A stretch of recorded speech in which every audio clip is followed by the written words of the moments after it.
região do Planalto Paulista, onde está a capital do estado, era ocupada por diversos povos indígenas, com destaque para os tupiniquins. Com a chegada dos missionários jesuítas, que atravessaram com dificuldade a Serra do Mar, foi organizada em janeiro de 1554, de 4 número do Jus, a sede de um colégio de catequese de meninos. Gradualmente, outras pessoas subiam a serra, ocupando a região e explorando as populações indígenas. O povoado se tornou a vila e depois uma cidade. Outras aldeias jesuítas foram formadas no Planalto Paulista, como em São Miguel, Pinheiros, Barueri,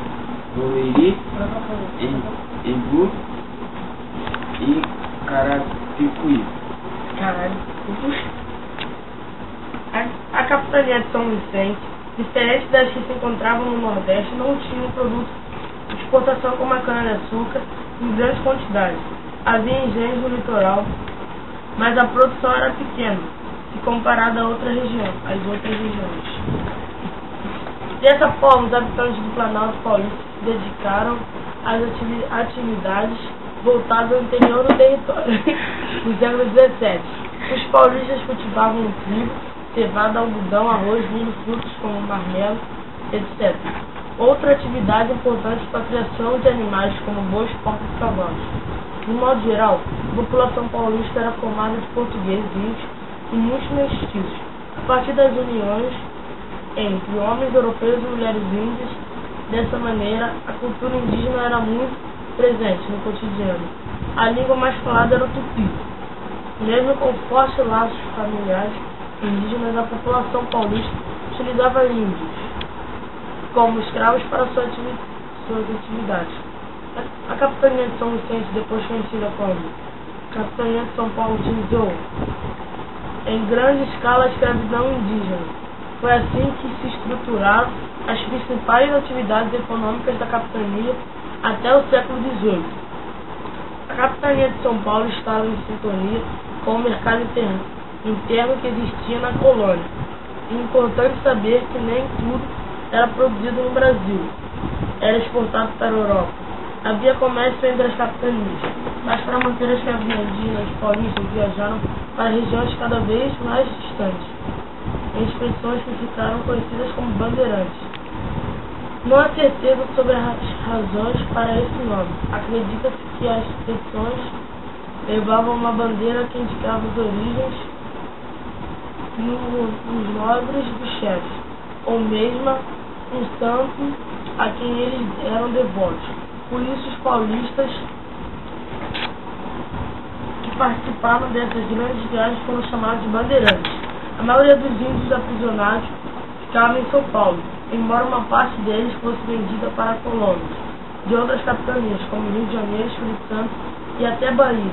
Um grande número de índios era transportado para terras distantes, submetidos a terríveis violências.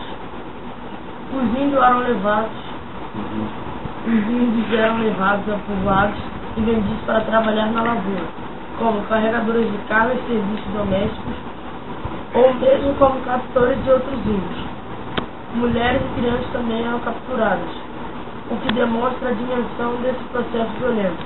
Ser escravos era também um sinal de prestígio na sociedade paulista. Essa foi a opção que dessa sociedade se utilizou nesse período, a escravidão de origem africana em pequena escala.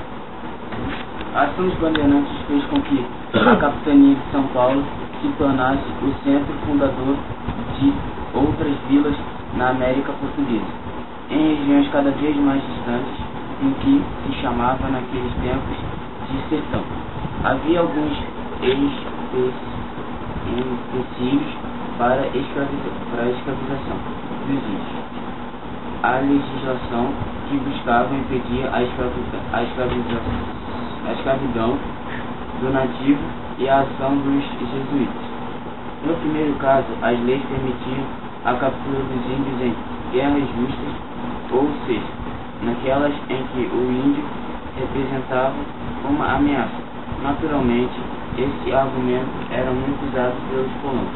Além disso, a posição do governo português mudava bastante. Ora proibia, ora tolerava a escravidão. Enfim, nada era feito para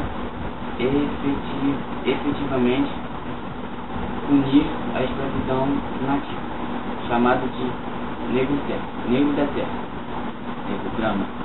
Tá. Parei.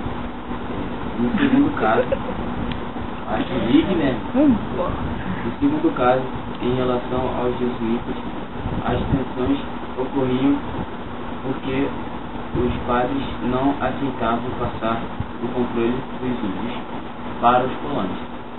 Estes, por sua vez, acusavam os padres de manter os nativos prisioneiros nas missões. Enfim, as acusações eram variadas de ambos os lados. Nessas discussões não interessava saber o que pensavam os próprios índios. Para os colonos paulistas, os índios dos aldeamentos eram mais úteis porque já estavam em processo de aprendizagem de uma cultura considerada civilizada. Fala teu nome, animal. Cadê, cara? Cadê essa questão? Encerra a porra do vídeo. Cadê, animal? Meu nome é Carlos e esse é Gil. E eu sou eu.